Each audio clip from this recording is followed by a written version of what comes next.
Դեռևս մինչ Ռուսաստանի Դաշնության վարչապետ Դմիտրի Մեդվեդևի ապրիլի 7-յան այցը Հայաստան, որի առանցքում ոչ միայն Ղարաբաղ-ադրբեջանական սրացումներն էին, այլ գազի գնի նվազեցումը, վարչապետ Հովիկ Աբրահամյանը հայտարարել էր, որ հավանական է, որ գազի գինը նվազի սպառողների և տնտեսվարողների համար։ Հանրապետության նախագահի այցի ժամանակ քննարկվել է Ռուսաստանի Դաշնության նախագահի հետ եւ կհանձնարարական գերատեսչություններին, որպեսզի նվազման ուղղությամբ կատարեն քննարկումներ։ Հիմա այդ փուլում են գտնվում, որ նվազելու է դա փաստ է, ուղղակի ինչքանով քննարկումների արդյունքում կճշտեն։ Աբրահամյան-Մեդվեդև հանդիպումից հետո ֆիքսվեց 1000 խորանարդ մետր գազի դիմաց 150 ամերիկյան դոլար գինը։ Գազի գինը ռուսական «Գազպրոմ» ընկերությունը նվազեցրեց իր դուստր ընկերության «Գազպրոմ Արմենիայի» համար։ Այսօր, սակայն, էկոնոմիկայի նախարար Արծվիկ Մինասյանը լրագրողների հարցին ի պատասխան նշեց, որ սպառողների ու տնտեսվարողների համար նվազեցում չի լինելու։ «Գազպրոմ Արմենիան» ինչքանով է գնում եւ ինչքանով է իրացնում, սա շղթա է, որին պետք է անդրադարձ կատարի հանրային ծառայությունների կարգավորող հանձնաժողովը, ինչպես նշեցի, երկու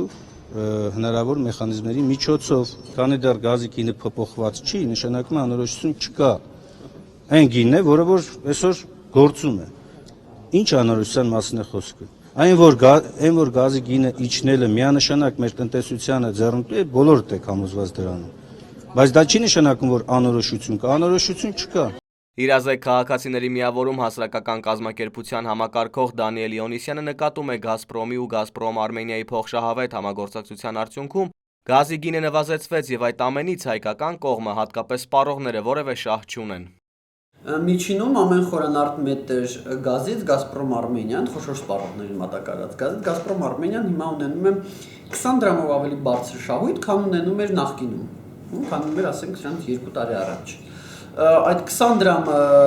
գազալցակայանների գազն է, այդ 20 դրամը արդյունաբերական հիմնարկների գազն է, հա, այսինքն եթե այդ 20 դրամը չլիներ, գազալցակայաններում գազը կլիներ ուղղակի այդ 20 դրամով էժան։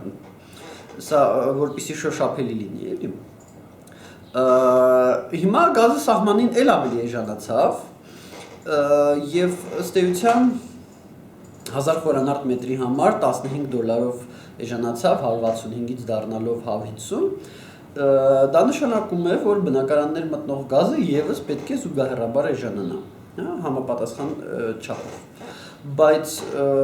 մենք ըստ էության վստահ ենք, որ դա տեղի չի ունենա։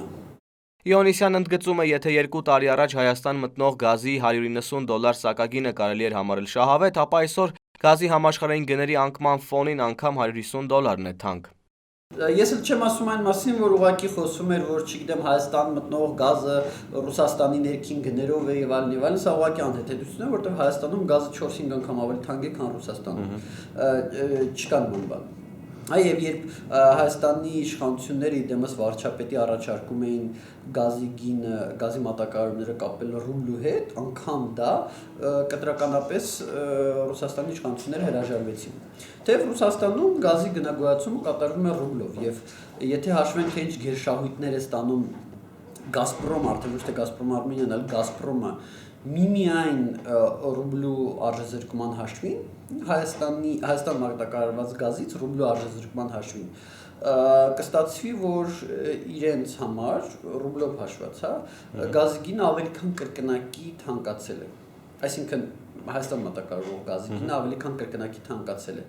Խոսելով Ռուսաստանի նման քաղաքականության մասին, Իոնիսյանը նկատում է, Ռուսաստանը այլ երկրներին, որոնք ոչ բարեկամ եւ ոչ էլ դաշնակից են, ներում է միլիոնավոր դոլարների պարտքեր, Հայաստանի դեպքում սակայն հակառակ պատկերն է։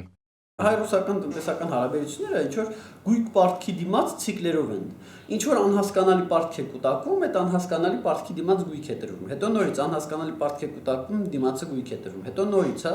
դա կարող է կոչվի գույք պարտքի դիմաց, դա կարող է կոչվի, չգիտեմ, միջուկային վառելիքի դիմաց, Հրազդան, Սևան կասկադ, դա կարող է կոչվել, չգիտեմ, գազի պարտքի դիմաց,